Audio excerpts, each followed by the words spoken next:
बच्चों, इस वीडियो में हम लोग सॉल्व करेंगे एनसीईआरटी के एक्सरसाइज 9.4 का क्वेश्चन नंबर 11 से लगाए 15 तक के लिए इंस्ट्रक्शन देखिए। For each of the differential equation in question 11 to 15 find the particular solution satisfying the given condition.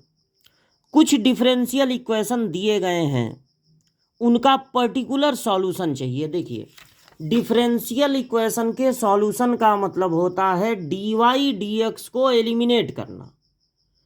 जब एलिमिनेट करेंगे तो इंटीग्रेशन की मदद लेंगे, तब कांस्टेंट भी ऐड करेंगे। अगर उस कांस्टेंट की वैल्यू भी आप निकाल दें, जो कांस्टेंट ऐड करेंगे उसकी वैल्यू भी निकाल दें, तब उसे कहेंगे पर्टिकुलर सॉल्यूशन, नहीं तो कहेंगे जनरल सॉल्यूशन। तो पहले सॉल्व कीजिए, फिर कांस्टेंट जो ऐड किए रहेंगे सी, उसकी वैल्यू भी निकालिए।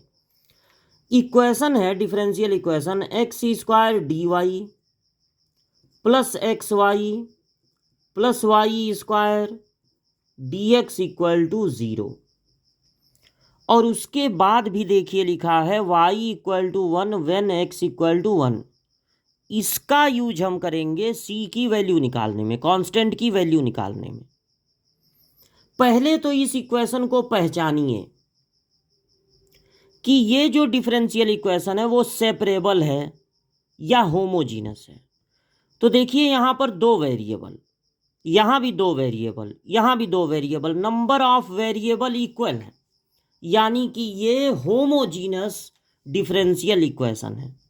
तो यहाँ पर आपको सब्जेक्ट बनाना होगा पहले D Y by D X या D X by D Y. तो मान लीजिए आप बनाते हैं D Y by D X, maximum वही बनाते हैं सब लोग, D Y by D X से ज़्यादा फैमिलियर रहते हैं लोग। वैसे आप D X upon D Y भी बना सकते हैं। तो डी एक्स को इधर ट्रांसफर कर दिए। अब D Y by D x हो गया minus x y plus y square upon x square.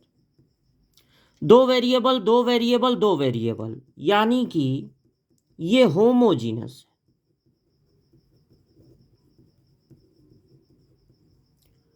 Homogeneous है। और अगर आप d Y by D x बनाए हैं, वाई ऊपर है, तो आपको वाई को एक्स के टर्म में सपोज करना पड़ेगा, y equal to v x.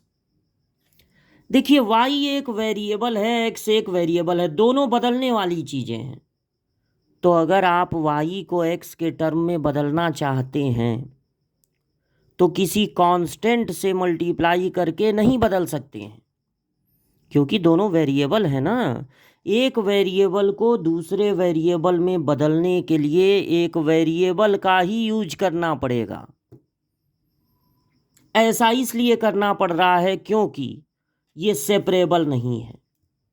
अगर हम कोशिश करें कि सारा वाई वाला डी वाई के पास हो जाए और सारा एक्स वाला डी एक्स के पास, तो नहीं हो पाएगा। क्योंकि यहाँ से जब आप वाई को करना चाहेंगे डी वाई के पास, तो ये एक्स के कारण ऐसा नहीं कर पाएंगे। इसलिए वाई को सपोज करना पड़ा है वी एक्स। वाई को अगर वी एक्स में बदलना है तो D Y by D X को भी बदलना होगा। तो डिफ्रेंसिएशन कीजिए, D Y by D X होगा फर्स्ट इंटू, चूंकि दोनों वेरिएबल है ना इसलिए प्रोडक्ट रूल लगेगा, first into differentiation of second plus second into differentiation of first, तो D V by D X.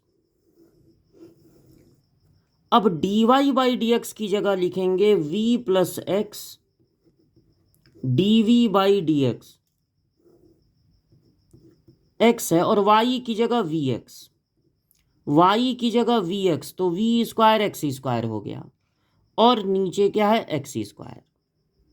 अब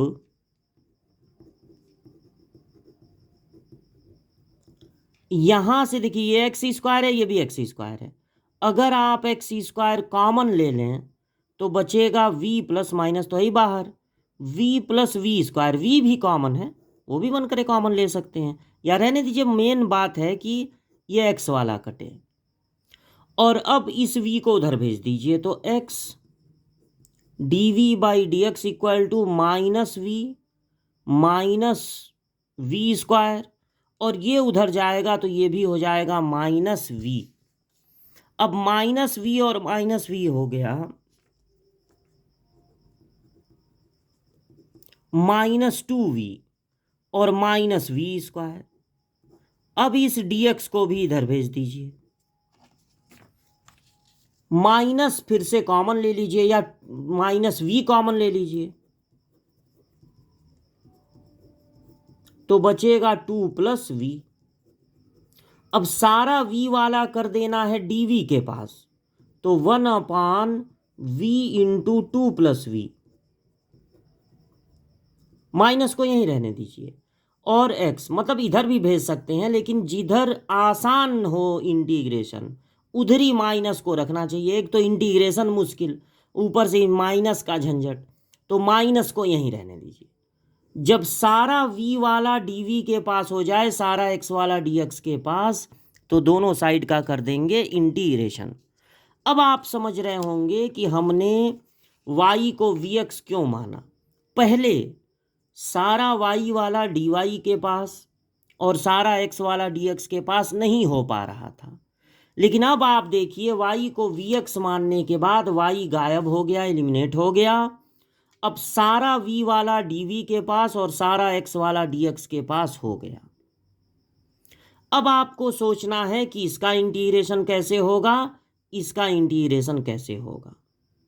तो ऐसे बहुत सारे क्वेश्चन 2 नंबर में इस तरह के क्वेश्चन अक्सर पूछे जाते हैं। एक x बाहर होता है और ब्रैकेट के अंदर x हो सकता है, x² हो सकता है, x³ हो सकता है, कोई भी पावर हो सकती है। तो इसमें जितना भी x है, मतलब यहाँ पर v के रिस्पेक्ट में v है, जितना भी v है बाहर निकाल लीजिए। एक ही v है, v² होता तब भी बाहर निकाल लेते, तो यहाँ बचेगा 2/v + 1। इधर तो बहुत आसान है, माइनस बाहर होगा और 1/x का इंटीग्रेशन होता है log x। लॉग के साथ कुछ लिखिए तो मॉड लगा के लिखिए, क्योंकि लॉग के साथ निगेटिव नंबर नहीं होता।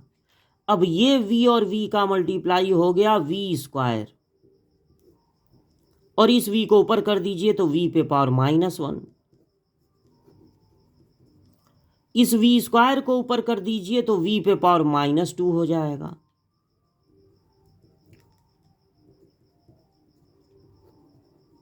ठीक, अब इसका डिफरेंशिएशन सोचिए। इसका डिफरेंशिएशन होगा पावर्स इनटू यानी -2 और पावर एक कम यानी -2। यानी अगर यहाँ -2 भी होता, इधर वाली चीज लिखते रहिए, अगर यहाँ -2 भी होता तो ये ऊपर वाला नीचे वाले का डिफरेंशिएशन हो जाता। तो दोनों साइड में -2 से मल्टीप्लाई कर दीजिए।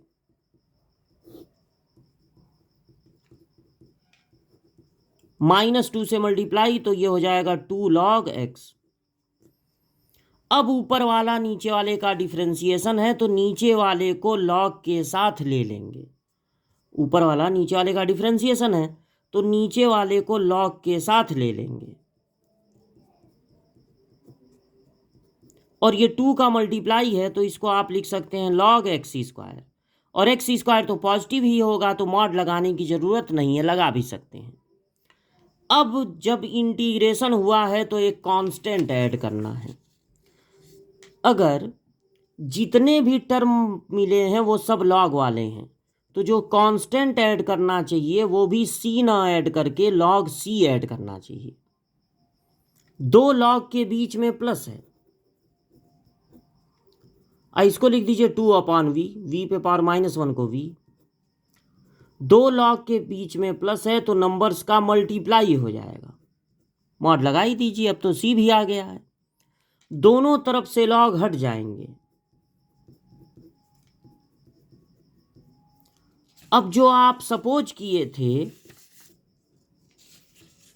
क्या सपोज किए थे, y को vx, तो v की जगह लिख देंगे y/x, v की जगह लिख देंगे y/x, तो y और x ऊपर चला जाएगा।